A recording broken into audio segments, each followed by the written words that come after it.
Hello everyone, and welcome back to another video from Gone Legends.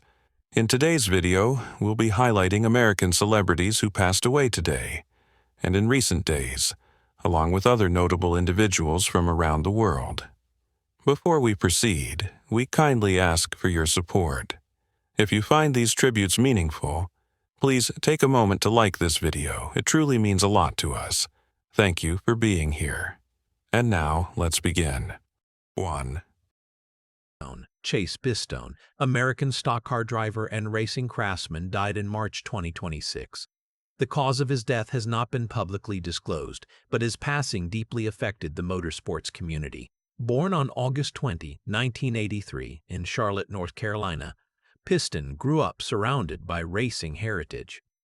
As the grandson of NASCAR driver Tiger Tom Pistone, speed was woven into his identity from childhood. He began racing at just 6 years old, quickly earning recognition in Legends car competitions.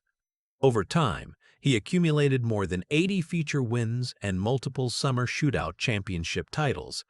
His career expanded into NASCAR's Truck Series, Xfinity Series, and ARCA events. While he did not capture major national titles, his dedication earned him widespread respect. Beyond driving, Pistone was known as a skilled car builder and mentor. He believed racing was more than competition, it was craftsmanship and community. In garages and pit lanes, he was admired for his work ethic and humility. When news of his death spread in 2026, tributes honored not only his achievements, but his character. Chase Pistone's legacy lives on in the roar of engines and in the young drivers he inspired. Though the track feels quieter without him, his spirit continues to race forward. 2.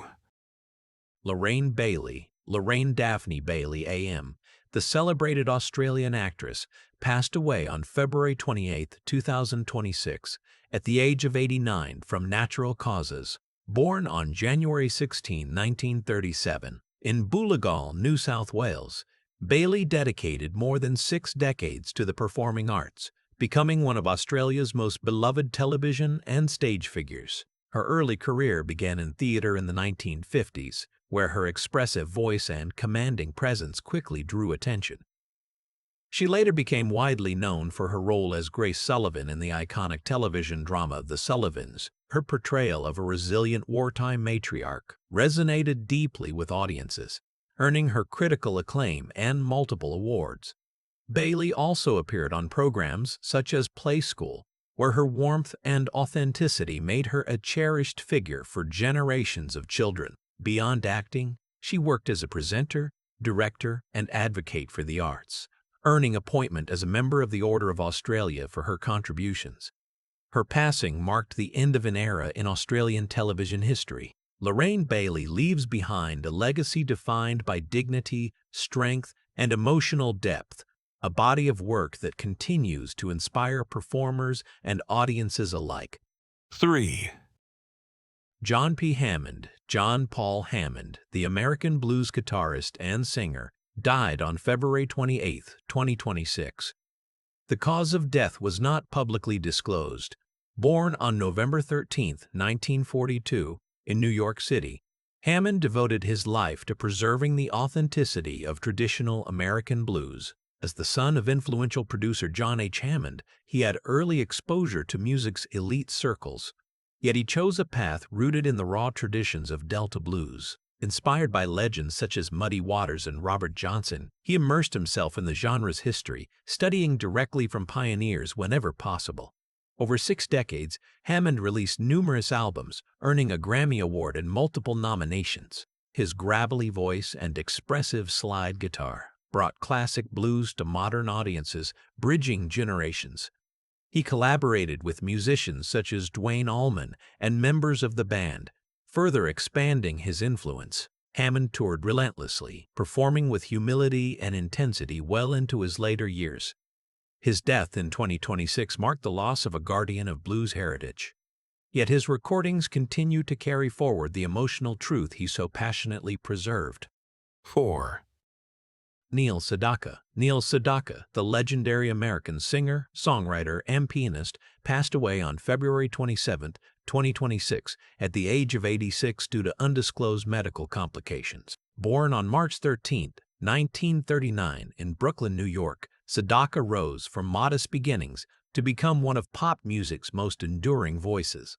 A classically trained pianist, educated at Juilliard's preparatory division, Sadaka combined technical precision with irresistible melody. In the late 1950s and early 1960s, he delivered iconic hits including Calendar Girl, Happy Birthday, Sweet 16, and Breaking Up Is Hard to Do.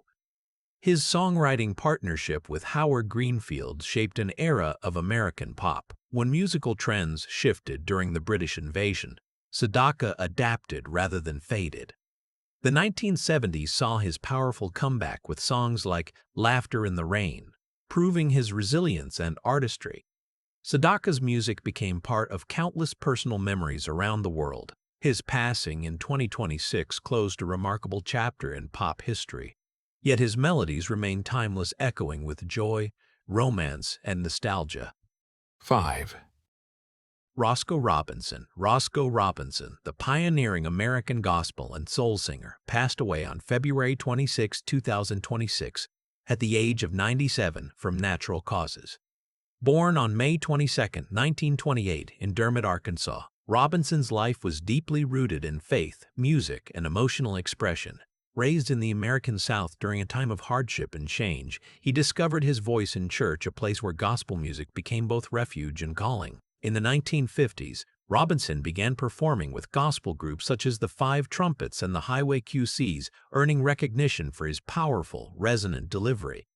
As rhythm and blues began to rise, he transitioned into soul music while maintaining the spiritual intensity that defined his sound. Songs like That's Enough brought him chart success and helped establish him as one of the early architects of soul's expressive style. Throughout his career, Robinson balanced gospel devotion with secular exploration, later returning fully to gospel and recording with respected ensembles including the Blind Boys groups. His voice carried warmth, conviction, and lived experience qualities that influenced generations of soul and gospel performers. With his passing in 2026, the music world lost one of its foundational voices. Roscoe Robinson's legacy endures not through spectacle, but through sincerity. A voice forged in faith and sustained by unwavering dedication to the power of song. 6. Bobby J. Brown. Bobby J. Brown, the American actor recognized for his memorable roles in The Wire and We Own This City, died on February 25, 2026, at the age of 62 due to smoke inhalation following an accidental barn fire. Born in Washington, D.C., Brown's life reflected discipline, resilience, and artistic commitment. Before acting, he was an accomplished amateur boxer, compiling an impressive 73-13 record and earning multiple Golden Gloves titles. That intensity later shaped his acting career. After studying at the American Academy of Dramatic Arts in New York, Brown began building a reputation for portraying layered, complex characters. His breakthrough came with HBO's The Corner and later The Wire, where his performances carried emotional authenticity and strength. He continued to work steadily in television and film, including We Own This City, demonstrating a remarkable ability to bring depth and humanity to every role. Beyond acting, Brown directed documentary projects that explored culture and identity. Colleagues described him as focused, thoughtful, and passionate about storytelling. His sudden death in 2026 shocked the entertainment community. Bobby J. Brown leaves behind a body of work defined by realism and emotional power performances that continue to resonate long after the screen fades to black. 7. Vladimir Dovshik. Vladimir Dovshik, the Russian actor known for his work in popular television series including Brigada, Interns, and Sklifosovsky, passed away on February 25, 2026. The cause of death was not publicly disclosed. Born in 1968, Dovshik built his career during a transformative era in Russian television and cinema. He gained national recognition through his role in Brigada, a series that became a cultural phenomenon and solidified his reputation as a serious dramatic actor. His performances were marked by intensity and realism, allowing audiences to connect deeply with the characters he portrayed. In later years, Dovzak continued to appear in successful television productions such as Interns and Sklifosovsky, proving his versatility across genres. Whether portraying authority figures or complex supporting roles, he brought authenticity and emotional nuance to every performance. Colleagues admired his professionalism and commitment to craft. He approached acting not as spectacle, but as disciplined storytelling. His passing in February 2026 prompted tributes from across Russia's entertainment industry. Vladimir Dovzak leaves behind a respected legacy of performances that remain embedded in modern Russian television history. 8. Lauren Chapin. Lauren Chapin, the American actress best known for portraying Kitty Anderson on the classic television series Father Knows Best, passed away on February 24, 2026, after battling cancer. She was 80 years old. Born on May 23, 1945 in Los Angeles, California, Chapin became a beloved figure during television's golden age. As the youngest daughter on Father Knows Best, she appeared in nearly 200 episodes between 1954 and 1960. Her performance captured innocence and warmth, helping define the image of the ideal American family during the post-war era. Week after week, audiences welcomed her into their homes. Life after childhood fame presented challenges, and Chapin later spoke openly about personal struggles. In adulthood, she turned toward faith and advocacy, sharing her experiences to inspire others facing hardship. She became a speaker and author, emphasizing resilience and renewal. Lauren Chapin's passing in 2026 marked the loss of a familiar and comforting presence from early television history. Her legacy lives not only in classic reruns, but also in her later life message of strength and transformation. 9. Sherilyn Sarkeesian was born on May 20, 1946, in El Centro, California, into a life already trembling with uncertainty. Her father, John Sarkeesian, an Armenian-American truck driver struggling with addiction and instability, drifted in and out of her world like a shadow that never stayed long enough to be called protection. Her mother, Georgia Holt, was beautiful and determined, chasing dreams of Hollywood stardom. But dreams do not always pay the rent, and ambition does not guarantee security. From the very beginning, life taught Cher that love could be temporary, and stability could vanish without warning. Her parents divorced when she was still an infant, and what followed was not a childhood rooted in comfort, but one shaped by constant movement, financial hardship, and emotional confusion. New schools became routine. New houses never felt like home. Different stepfathers entered and exited her life, each bringing change, each reminding her that nothing lasted. The most painful chapter came when her mother, unable to afford proper care, placed young Cher in an orphanage for several weeks. For a child, time stretches endlessly, and those weeks felt like a lifetime of silent questions. Why am I here? Will she come back? Am I not enough? Though her mother returned, the fear of being left behind carved itself deep into her heart. That wound would quietly influence every relationship she would ever have. School did not become her refuge. She struggled academically, though at the time no one understood she had dyslexia. Letters danced across pages in ways that made learning humiliating. Teachers misunderstood her silence and labeled her slow. Classmates did not see her pain. They saw difference. She felt intellectually inadequate, socially isolated, and emotionally distant from the world around her. Yet inside her burned a strange certainty, an unexplainable belief that she was meant for something extraordinary. It wasn't confidence. It was survival instinct. At 16, she made a decision that terrified her mother and confused those around her. She dropped out of school and moved to Los Angeles with no diploma, no safety net, and no clear roadmap. It was not rebellion. It was desperation to find a place where she belonged. Hollywood shimmered with possibility, but it was also merciless. She worked small jobs, struggled to pay rent, and often felt invisible in a city full of hopeful faces. There were nights she questioned everything. Nights when doubt crept into her thoughts like a slow poison. Nights when loneliness returned with the same cold feeling she had known as a child in that orphanage. Then she met Sonny Bono. Older, confident, connected to the music industry, he appeared to be the anchor she had never had. He saw her voice as something special, something hauntingly different. Their partnership began modestly but quickly gained momentum. By 1965, I Got You Babe exploded onto the charts, and suddenly the shy girl who once felt unwanted became half of a cultural phenomenon. The world saw glamour, chemistry, love. They saw fashion, fame, television lights. What they did not see was control tightening behind the scenes. Sonny managed everything. Contracts were in his name. Finances were in his name. Decisions were his to make. Cher trusted him completely, believing their success was shared, believing their love was equal. But as the years passed and their fame expanded through the Sonny and Cher comedy hour, she began to realize she had no control over her own empire. She did not even know how much money they had earned. She felt like an accessory in her own life, a performer following directions rather than shaping her destiny.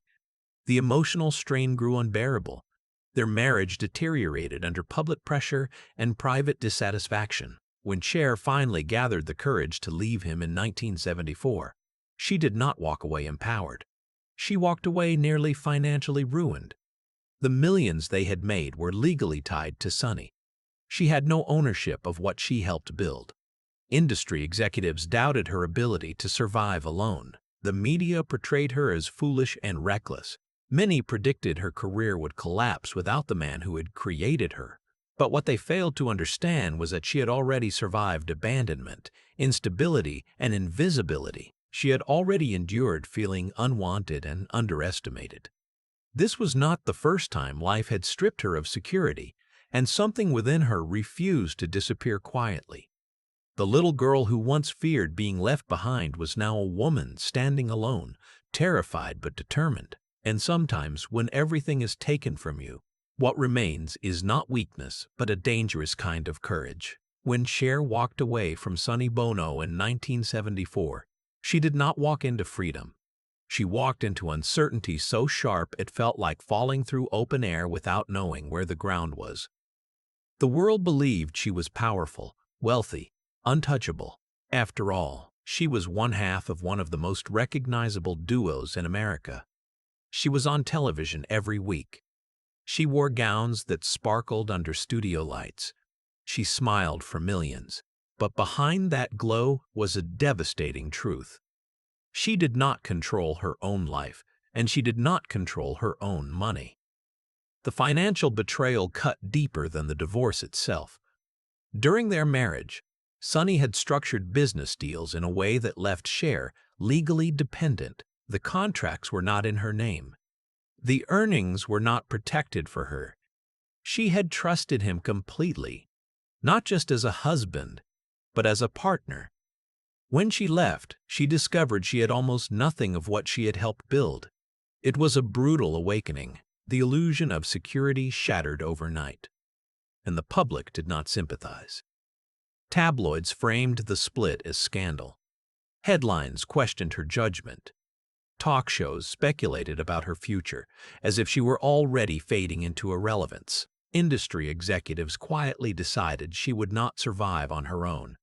They believed Sonny had been the brain, the architect, the force behind the success.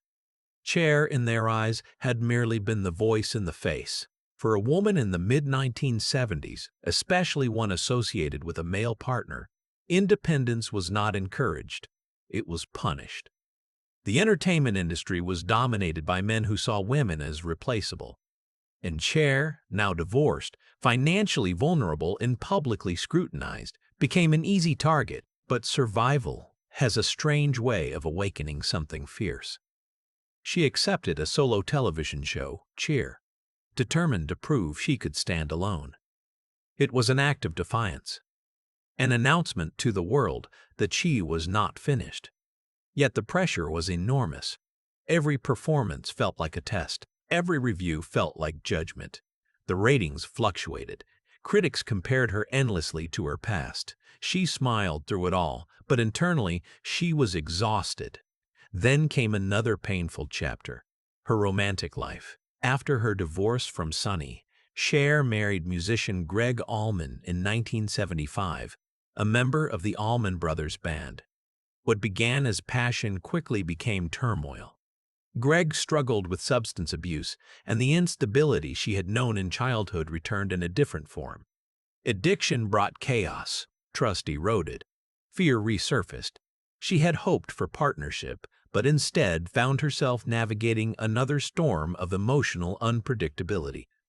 The marriage was volatile from the beginning. They divorced just days after their wedding, reconciled briefly, and divorced again in 1979. Through it all, Cher was raising her children while fighting to stabilize her career. She often felt as if she were carrying the weight of multiple collapsing worlds, at once motherhood, heartbreak, professional reinvention, financial strain. And then there was the loneliness. Fame does not prevent isolation. If anything, it amplifies it. Cher later admitted that, despite being surrounded by people, she often felt profoundly alone. The child who once feared abandonment still lived inside her. Every relationship carried the shadow of loss. Every goodbye echoed louder than it should have. The late 1970s were not kind to her musically either. Radio trends shifted. Disco dominated the airwaves. Her releases struggled to find footing. Industry whispers grew louder. She's over. She was a star of the 60s and 70s. The world moves on. But Cher was not built for quiet endings. Instead of clinging desperately to what had been, she did something unexpected. She took a risk that terrified her. She turned to acting, not the light. Comedic roles audiences were used to seeing, but serious, demanding parts that required vulnerability. She wanted respect. She wanted reinvention. She wanted to prove she was more than the glittering gowns and catchy choruses, and to do that, she would have to dismantle her own image. It was a gamble that could have destroyed her career completely. Critics were skeptical. Hollywood rarely allowed entertainers to redefine themselves so drastically, but Cher had already lost so much that fear no longer held the same power over her. The woman who once stood financially betrayed and publicly doubted was about to begin the most astonishing transformation of her life. The fall had been painful. The humiliation had been public. The heartbreak had been relentless. But sometimes the deepest fractures create space for something stronger to grow. The next chapter would not just restore her career, it would rebuild her identity. By the early 1980s, Cher stood at a crossroads that would define the rest of her life. The music industry had shifted, trends had evolved, and the public memory of Sonny and Cher had begun to feel like a relic of a different era. For many performers, this would have marked the slow descent into nostalgia tours and fading relevance. But Cher was never interested in becoming a memory. She was interested in becoming undeniable. Still, reinvention does not begin with confidence. It begins with doubt. When she first expressed her desire to pursue serious acting, Hollywood did not welcome her with open arms. Casting directors saw a pop star, a television personality, a fashion spectacle, not a dramatic actress. They doubted her depth. They questioned her discipline. Some dismissed her outright. She later revealed that she had to audition repeatedly, often facing quiet condescension in rooms filled with skepticism. It was humbling, painfully humbling. But humility can sharpen determination. In 1982, Cher moved to New York City to study acting seriously, distancing herself from the comfortable world of television studios and red carpets. She immersed herself in training, working with respected acting coaches who treated her not as a celebrity, but as a student. She wanted to strip away the glamour and confront the craft itself. There were no glittering costumes in rehearsal rooms, no cheering audiences, just vulnerability. Her first major breakthrough came on Broadway in the play Come Back to the Five and Dime, Jimmy Dean, Jimmy Dean. It was a quiet but powerful performance that caught the attention of filmmaker Mike Nichols. When he cast her in the 1983 film adaptation of Silkwood, alongside Meryl Streep and Kurt Russell, the industry held its breath. This was her test. In Silkwood, Cher portrayed Dolly Pellicker, the loyal friend of Karen Silkwood, a nuclear plant worker turned whistleblower. The role required restraint, emotional depth, and authenticity. Gone were the elaborate gowns. Gone was the comedic banter. What remained was raw humanity. When the film premiered, critics were stunned. The same woman they once dismissed as a pop novelty delivered a performance that felt grounded and painfully real. Her portrayal earned her an Academy Award nomination for Best Supporting Actress. It was more than recognition, it was vindication. She had not simply stepped into acting. She had earned her place within it. And she did not stop there. Over the next few years, Cher chose roles that demanded courage. In Mask, 1985, she played Rusty Dennis, a fiercely protective mother raising a son with a severe facial deformity. The performance was layered with strength, vulnerability, and maternal devotion. It earned her the Cannes Film Festival Award for Best Actress, a distinction that signaled international respect. Then came 1987, the year that would cement her transformation. In Moonstruck, Cher portrayed Loretta Castorini, a widowed Brooklyn bookkeeper who unexpectedly falls in love with her fiancé's passionate younger brother, played by Nicolas Cage. The film balanced humor, romance, and emotional complexity, and Cher carried it with magnetic precision. Her performance felt effortless yet profound, comedic yet deeply sincere. When she stood on the stage at the Academy Awards in 1988 and accepted the Oscar for Best Actress, it was not merely a career milestone. It was a declaration. The industry that once doubted her now applauded her. The critics who underestimated her now celebrated her. The woman who had been financially betrayed, publicly mocked, and romantically wounded was now holding one of the most prestigious awards in cinema. But even in triumph, she remained aware of the journey behind her. She once said she did not consider herself talented in the traditional sense. She considered herself driven. And that drive had carried her through humiliation and rejection into reinvention. While her acting career flourished, she did not abandon music. Instead, she began quietly preparing for another transformation, one that would once again surprise the world. The late 1980s saw her return to the recording studio with a new sound. Rock-influenced, powerful, unapologetic, songs like "If I Could Turn Back Time" became anthems of resilience, echoing her own longing to rewrite painful chapters while simultaneously embracing the strength those chapters had given her. The music videos were bold, the fashion daring. Critics called her outrageous, audiences called her unforgettable. Each phase of her career seemed to follow a pattern: doubt, risk, reinvention, triumph. It was not luck, it was endurance. But life would soon remind her that success does not shield anyone from loss. Just as her career reached new heights, tragedy would strike in a way she never expected.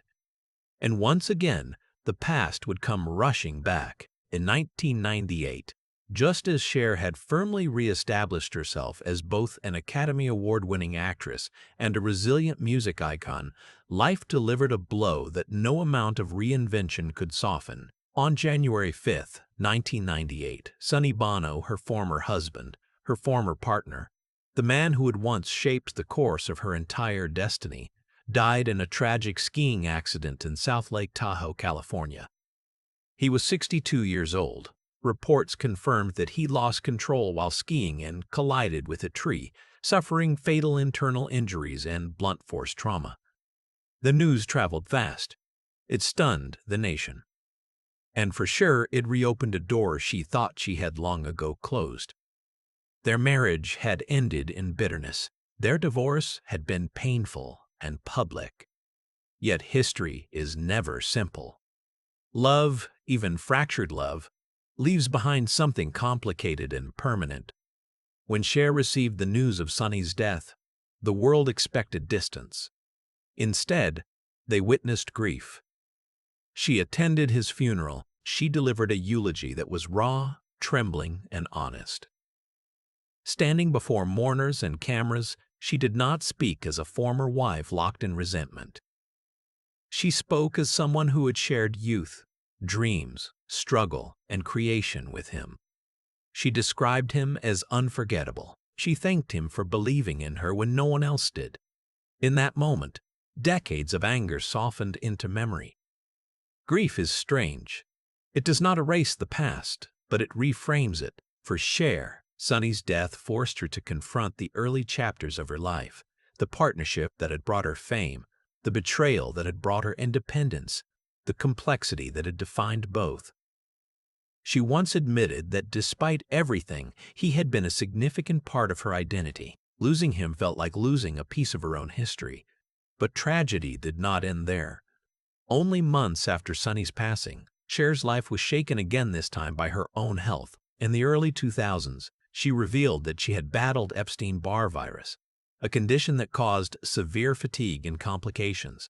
There were periods when her energy drained so completely she feared she might never perform again. The woman known for stamina and spectacle suddenly struggled with exhaustion so intense it felt paralyzing.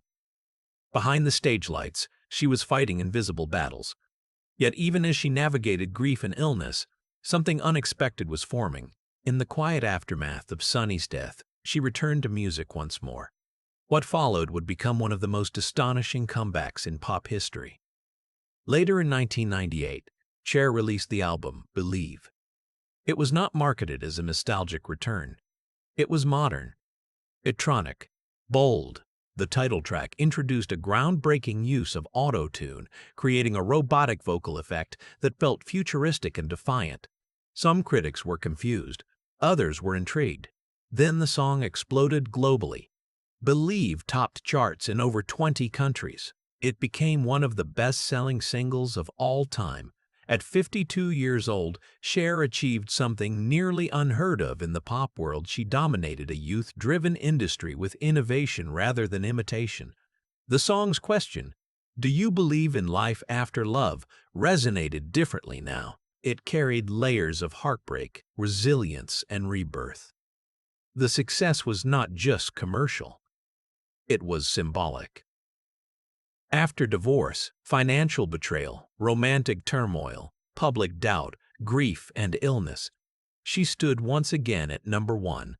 The industry that had predicted her expiration now studied her strategy. Younger artists adopted the vocal effect she pioneered. Producers analyzed her reinvention, and audiences across generations rediscovered her voice. But beneath the triumph was a woman who had learned something profound about survival. Loss does not end you. It reshapes you. As the years moved forward, Cher embarked on massive farewell tours that shattered attendance records. Ironically titled Living Proof, the Farewell Tour, it became one of the highest-grossing tours by a female artist at the time. Night after night, she stood on stage in elaborate costumes, commanding arenas filled with fans who had grown up alongside her. Some had listened to her in the 1960s, others had discovered her through Believe. Different generations, united by one constant presence. And yet, despite her global fame, she never pretended life had been easy. She openly discussed heartbreak. She acknowledged mistakes. She admitted fear. That honesty became part of her power. She was not a polished fantasy. She was a survivor in sequence. The little girl who once sat in an orphanage wondering if she was forgotten had become a woman who could fill stadiums with a single note. But inside her, memory still lived. Pain still existed. Strength still required effort. The next chapter of her life would not be about proving herself anymore. It would be about legacy. As the new millennium unfolded, Cher stood in a place few entertainers ever reach, beyond validation, beyond competition, beyond the desperate need to prove anything to anyone. She had survived financial ruin, public doubt, romantic devastation, illness, and the sudden death of the man who once shaped her destiny. She had reinvented herself not once, not twice, but repeatedly, each time emerging sharper, stronger, more defined. And yet, beneath the towering stage, sets and thunderous applause, there was another role that demanded more from her than fame ever could. She was a mother. Motherhood for Cher was not a soft background chapter in her life. It was central, complicated, and at times deeply challenging. She had two children, Chaz Bono, born in 1969 during her marriage to Sonny, and Elijah Blue Allman, born in 1976 during her marriage to Greg Allman. Raising children while navigating global stardom required constant balance. Tours pulled her away. Film schedules demanded long hours. Public scrutiny magnified private struggles. And then came one of the most profound personal transformations within her family. Chaz Bond, originally born as Chastity Bono, publicly came out as a lesbian in the 1990s, and later, in 2008, began transitioning and publicly identified as a transgender man. For Cher, this journey was emotional, complex, and at times overwhelming. She later admitted that at first she struggled to understand, not because she lacked love, but because she feared for her child's safety in a world that could be cruel. She had spent her life fighting to be accepted.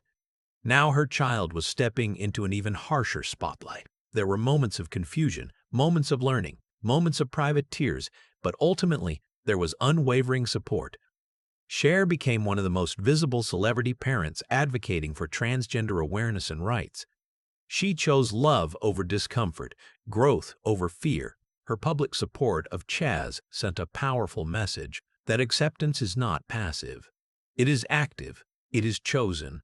Meanwhile, her relationship with Elijah Blue faced its own trials. He struggled with addiction in his younger years, echoing patterns Cher had witnessed before in her life with Greg Allman. Watching a child battle substance abuse is a helpless experience. Fame cannot shield a mother from that pain. She worried constantly. She feared losing him. She faced the terrifying realization that history can repeat itself in ways you never intend. Through it all, Cher remained a constant presence, even when she felt exhausted by the emotional weight of it. She had known instability as a child. She was determined to provide something stronger for her own. Professionally, she continued to defy age expectations. In an industry obsessed with youth, she refused to disappear quietly. She appeared in films like Burlesque in 2010, portraying a seasoned performer mentoring a younger star. The role felt almost symbolic, a legend, acknowledging the next generation while firmly holding her own ground. Her stage shows grew even more theatrical. Elaborate costumes, intricate choreography, towering stage designs, each performance felt like both celebration and defiance. Society often whispers to women that there is an expiration date. Cher answered that whisper with volume. She once famously said, "Women are the real architects of society." It was not just a quote. It was lived philosophy. Over the decades, she became an outspoken advocate for LGBTQ+ rights, HIV/AIDS awareness, veterans' causes, and humanitarian efforts. Her activism was not trendy or performative. It was consistent. She spoke up when it was uncomfortable. She donated quietly and publicly. She used her voice beyond entertainment. And yet, for all the glamour, she never pretended invincibility. There were nights she admitted to feeling tired of fighting, tired of being strong, tired of constantly reinventing. Endurance has a cost. Being the strong one means rarely having space to collapse. But perhaps that was her greatest strength. She allowed herself to feel without allowing herself to quit. By now, Cher was more than a singer, more than an actress. She was an era that refused to end. She had achieved something nearly impossible, cultural permanence. Still, the story was not finished. Because legends are not only defined by what they survive, they are defined by how they continue. By the time most artists begin to retreat from the spotlight, Cher seemed to grow more luminous. The passage of time, which quietly dims so many careers, appeared almost challenged by her presence. She did not deny aging. She did not hide from it. Instead, she confronted it publicly, boldly, and sometimes humorously, refusing to allow society to define what a woman in her 60s and 70s should look like, sound like, or dare to attempt. The entertainment industry has always carried an unspoken rule: youth sells, and maturity fades into the background. Cher broke that rule simply by continuing to stand center stage. Every tour became not just a musical event, but a statement. When she launched her Never Can Say Goodbye tour in 2014, and later the Here We Go Again tour beginning in 2018, arenas filled with fans spanning generations. Parents brought children, grandparents sang alongside teenagers. It was no longer about nostalgia. It was about continuity. Her physical stamina became almost mythical. Night after night, she performed with the same intensity she had shown decades earlier. Elaborate costume changes happened within minutes. High heels clicked confidently across massive stages. Her voice, deep, resonant, unmistakable, cut through orchestration with precision.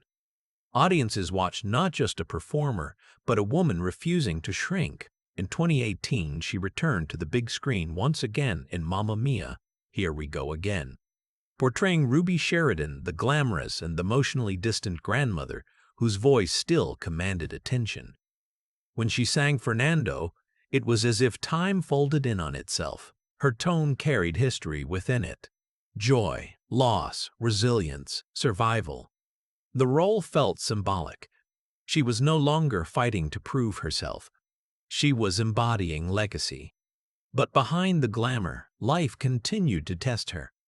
In interviews, Cher spoke openly about her complicated relationship with aging. She acknowledged cosmetic procedures without shame, rejecting the notion that women must apologize for wanting to look the way they choose. She challenged double standards that celebrated aging rock stars while scrutinizing aging women. Her honesty disarmed critics. She did not pretend perfection. She presented choice. And yet, even as she defied expectations publicly, privately she faced the universal realities of time. Friends passed away. Peers from the golden eras of music and film disappeared one by one. Each loss served as a reminder that endurance does not mean immunity. She carried memories of colleagues, collaborators, and competitors who once filled her world with shared ambition. There were moments when she admitted to exhaustion, not physical, but emotional. To outlive eras is a strange experience. You become a living archive. You carry stories few others remember firsthand. And sometimes that weight can feel heavy. Still, Cher remained engaged with the world around her. Social media became an unexpected platform where her sharp wit and unfiltered opinions found a new audience. Younger generations discovered her humor, her activism, her unapologetic candor. She was not a relic trying to appear modern. She was authentically herself in a modern space. Her advocacy work continued as well. She supported humanitarian efforts in Armenia, honoring her Armenian heritage. She spoke out about global issues, often at the risk of controversy. Silence was never her style. Whether addressing political concerns or social injustice, she used her visibility as leverage for awareness. Through it all, one truth remained clear. Cher was not chasing relevance. Relevance followed her because she refused to withdraw. She had become something rare in entertainment, a bridge across time. Those who first loved her in the 1960s saw her mature alongside them. Those who discovered her in the 1990s through Believe witnessed reinvention. Those who found her online saw authenticity. And yet, for all the spectacle, the costumes, the awards, the sold-out arenas, there was still the quiet human beneath it all. The girl who once feared being forgotten. Perhaps that is why she never stopped moving forward, because stopping would mean allowing silence to catch up. And silence was something she had spent her entire life outrunning. By now, the world no longer asked whether Cher would survive another era. The question had shifted. How had she survived them all? How had the shy, dyslexic girl from a fractured childhood become a figure so immovable that even time seemed to negotiate with her presence? The answer was not magic. It was armor, carefully built, layer by layer, reinforced by heartbreak, sharpened by betrayal, strengthened by public scrutiny. Fame can elevate a person into mythology, but mythology can suffocate the human being underneath. Over the decades, Cher became more than a performer. She became a symbol of reinvention, of female independence, of unapologetic visibility. Designers dressed her like a goddess. Directors framed her like a monument. Audiences projected onto her their own ideas of resilience. But symbols are heavy to carry. Behind the sequins and headlines, there were quiet moments no one saw. Moments of doubt before stepping onto a stage. Moments of reflection in dressing rooms filled with mirrors. Moments when she removed the wigs, the lashes, the costumes, and stood alone with her thoughts. In interviews, she admitted that despite her confidence on stage, insecurity never completely vanished. She still questioned whether she was good enough. She still felt echoes of that little girl who struggled in school and felt misunderstood. Perhaps that vulnerability was the reason she resonated so deeply. Cher never claimed to be perfect. She did not craft an image of untouchable elegance. She laughed loudly. She spoke bluntly. She made mistakes publicly. She dated younger men without apology, defying societal expectations of how women should behave at certain ages. Critics labeled her bold. Others called her outrageous. She called herself free. Her romantic life remained a topic of fascination. After her marriages ended, she experienced relationships that drew media attention because of age differences. Yet she never allowed judgment to dictate her choices. She often explained that love, when genuine, should not be policed by numbers. That stance alone challenged deeply rooted cultural biases. But freedom does not mean absence of pain. There were relationships that ended abruptly. There were moments of heartbreak that she chose not to dissect publicly. She learned to protect certain parts of herself. Not everything needed an audience. Over time, she developed an understanding that boundaries were not weakness. They were preservation. As decades passed, awards accumulated: Grammys, an Oscar, an Emmy, Golden Globes. She achieved what few entertainers ever have: success in music, film, and television at the highest levels. She became the only artist to have a #1 song on a Billboard chart in 6 consecutive decades. That statistic alone is astonishing, but numbers, as impressive as they are, fail to capture the emotional terrain she crossed to reach them. Her legacy was no longer in question. It was established. And yet, she remained restless. Not in a frantic way, not in desperation, but in curiosity. She explored new sounds, collaborated with younger artists, participated in documentaries reflecting on her life. Each time she revisited her past, she did so with honesty rather than nostalgia. She acknowledged the mistakes alongside the triumphs. She spoke about control, about financial lessons learned, about trusting herself more as she aged. One of the most profound aspects of Cher's evolution was her relationship with power. In her early career, power had been external, managed by Sonny, defined by producers, shaped by executives. After her divorce, she fought to reclaim it. By her later years, power had become internal. It no longer depended on chart positions or box office numbers. It lived in her choices. She once famously said, "I am who I am, and I don't care who likes it." It sounded defiant, almost rebellious, but beneath that sentence was decades of growth. It was the voice of someone who had been doubted, dismissed, controlled, underestimated, and who had decided never to shrink again. The armor she built was not about hiding vulnerability. It was about surviving exposure. And still, the story was not simply about endurance. It was about impact. Because beyond the stages and screens, Cher had become something larger than celebrity. She had become permission for women to age visibly, to speak loudly, to leave unhappy marriages, to start over, to demand ownership, to evolve without apology. The icon glittered under lights.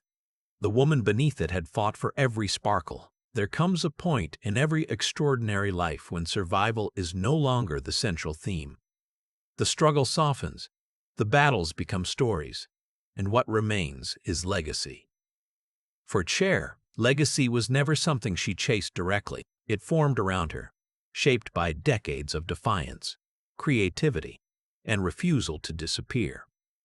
By the 2010s and into the 2020s, Cher had moved beyond being simply relevant. She was foundational. Entire generations of performers cited her as influence, not just musically, but culturally. The bold stage costumes that once shocked audiences became standard for pop spectacle. The fearless self-expression she embodied became blueprint for artists who refused to fit neatly into categories. The technological vocal effects she popularized in Believe became a staple in modern production. What once seemed risky now felt prophetic. But perhaps her greatest impact was not artistic, it was psychological. She altered what longevity could look like. In a society obsessed with expiration dates, especially for women, Cher continued working, speaking, creating, and appearing without apology. She did not retreat into invisibility. She did not surrender to nostalgia alone. She existed in the present tense. Her documentary projects and interviews during this period revealed a woman who had reached a place of reflection. She spoke about the cost of ambition, about the tension between independence and intimacy, about learning to trust her instincts after years of deferring to others. Her voice carried wisdom earned the hard way. She often joked about death in interviews, not morbidly, but honestly. Having lived through illness, loss, and decades in an unforgiving industry, she developed a grounded understanding of mortality. She knew time was finite. She had watched too many peers vanish. Yet rather than retreat in fear, she leaned into vitality. Her Armenian heritage became increasingly important to her public identity. She advocated for recognition and humanitarian aid during times of crisis in Armenia, using her platform to bring awareness to geopolitical struggles that might otherwise have gone ignored by mainstream audiences. It was personal. It was ancestral. It was responsibility. Meanwhile, the entertainment world treated her not as a fading star, but as living history. Tributes poured in during award ceremonies. Younger artists performed her songs as homage. Fashion designers referenced her iconic looks from decades past. Museums displayed her costumes as cultural artifacts. She had become not just an entertainer, but an archive of transformation. And yet, she remained surprisingly grounded in certain ways. Friends and colleagues often described her as sharp-witted, funny, unexpectedly down-to-earth in private settings. The grandeur on stage was real, but so was the woman who enjoyed simple conversations, who worried about her children, who still carried memories of instability from childhood. Fame had not erased her origins. It had simply amplified them. There is something deeply powerful about a person who survives early abandonment, financial betrayal, romantic collapse, public humiliation, health battles, and personal loss and still chooses visibility. Cher did not retreat into bitterness. She did not allow trauma to calcify her spirit. Instead, she transformed it into narrative. Her life became proof that reinvention is not betrayal of one's past.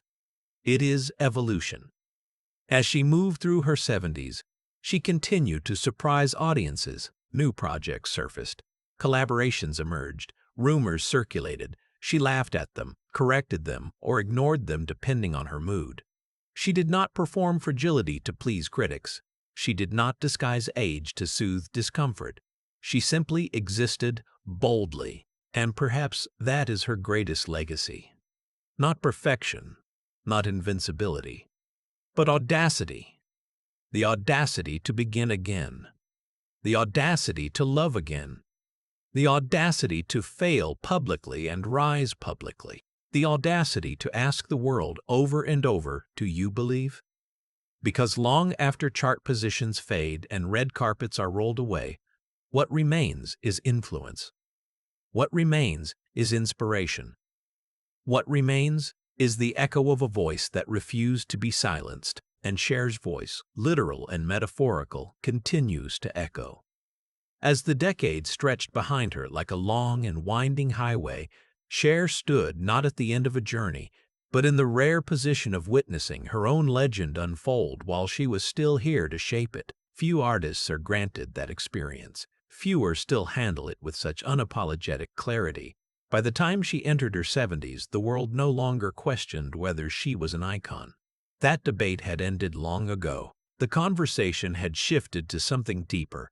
How had she maintained relevance, command, and creative hunger in an industry that devours its own? The answer lies not in trends, not in technology, not even in talent alone. It lies in refusal. Cher refused to let others define her expiration date. She refused to shrink her personality to fit polite expectations. She refused to step aside quietly for the next generation. Instead, she stood beside them, not as competition, but as proof of possibility. When she released new music projects later in life, including albums that revisited classic genres like A-B tributes, she did so not as nostalgia bait, but as celebration. She sang with the voice of someone who had lived enough to understand heartbreak from every angle. Age had not weakened her tone, it had textured it. There was depth in her vibrato that only time can give. But her legacy is not measured solely by performance.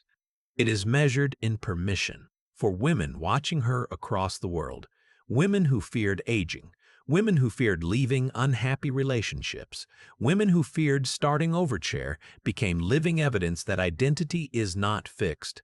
That reinvention is not a luxury, it is a right. She left a controlling marriage when it was dangerous to do so. She rebuilt financially from near ruin. She shifted careers when critics predicted failure. She embraced her child publicly during a time when LGBTQ+ acceptance was far less common. She spoke politically when celebrities were advised to remain silent. She endured health struggles without surrendering ambition. Every chapter of her life contained risk, and she chose risk repeatedly. There is something profoundly human about that. In quieter interviews, when the stage lights dimmed and the audience noise faded, Cher sometimes spoke about loneliness, about how fame creates a strange distance between you and the world, about how trust becomes complicated when your name is known everywhere. She acknowledged that strength can sometimes isolate you, because people assume you do not need help. But perhaps that vulnerability is what kept her grounded. Despite all the awards, the Grammy Award, the Academy Award, the Emmy Award, the Golden Globes, despite selling over 100 million records worldwide, despite being the only artist with #1 hits across 6 consecutive decades, she remained emotionally honest. She admitted fear. She admitted insecurity. She admitted that courage is not the absence of doubt, it is action in spite of it. And that honesty may be her most enduring gift. Because when audiences watch her perform, they are not simply watching a superstar. They are watching someone who has lived through instability, betrayal, addiction in the family, divorce, financial collapse, public ridicule, grief, illness, and the relentless scrutiny of global fame, and who chose to keep moving forward anyway. Her life reads almost like fiction, a dramatic script filled with reversals, climaxes, and improbable comebacks. But it is not fiction. It is persistence made visible. The little girl who once sat in an orphanage wondering if she had been left behind became a woman who filled stadiums across continents. The teenager who struggled to read in school became a voice recognized instantly across the globe. The wife who signed contracts she did not control became a businesswoman who learned hard lessons and never repeated them. The woman who was told she was finished proved that reinvention has no age limit, and perhaps that is where her story truly settles, not in an ending, but in an ongoing echo. Cher is not remembered because she was flawless. She is remembered because she was relentless. Relentless in love, relentless in ambition, relentless in self-definition. In a world that often demands women soften, quiet down, disappear gracefully, she did the opposite. She amplified. She expanded. She endured. If one day the stage lights finally dim and her voice no longer fills arenas, what will remain is not just music, not just film performances, not just fashion moments frozen in photographs. What will remain is the blueprint of a woman who refused to let childhood abandonment define her worth, who refused to let divorce define her value, who refused to let age define her relevance, who refused to let grief define her spirit. Her story is not simply about fame. It is about survival turned into spectacle. It is about pain transformed into power. It is about standing back up again and again until the act of rising becomes identity itself, and somewhere, perhaps quietly, That little girl from El Centro would look at the woman she became and finally feel something she searched for her entire life, not validation from the world, but belonging within herself. This is Cher, not just a singer, not just an actress, not just an icon, but a living testament to resilience. A legend not because she never fell, but because she never stayed down.